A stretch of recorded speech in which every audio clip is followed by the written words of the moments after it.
আপনার কাছে একটা ইউনিভার্সিটি ডিগ্রি আছে, ঠিক আছে, বাট আপনি কি টিমে কাজ করতে পারেন? সময় মতো প্রয়োজনীয় কথাগুলো বলতে পারেন? কনফ্লিক্ট সামলাতে পারেন? যদি না পারেন, তাহলে শুধুমাত্র আপনার ইউনিভার্সিটি ডিগ্রি আপনাকে আপনার সামনের সারিগুলোতে নিয়ে যেতে পারবে না।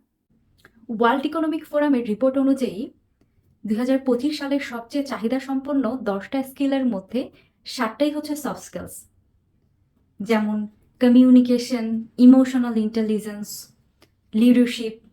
অথচ শিক্ষার্থীরা শুধুমাত্র ডিগ্রির পেছনে ছুটছে। একজন A+ নিয়ে পাশ করেও কমিউনিকেশন স্কিলসের দুর্বলতার কারণে ইন্টারভিউ থেকে বাদ পড়ে যায়। আরেকজন A- নিয়ে পাশ করেও লিডারশিপ প্লাস প্রেজেন্টেশন স্কিলসের কারণে ইন্টারভিউ টপকে যায়। এরকম অহরহ উদাহরণ রয়েছে।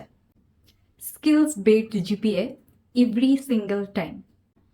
ডিগ্রিটা হচ্ছে দরজার চাবি, কিন্তু দরজাটা খুলে প্রবেশ করবেন যে আত্মবিশ্বাস, আচরণ, নেতৃত্ব দিয়ে, সেটা শেখায় সফট স্কিলস।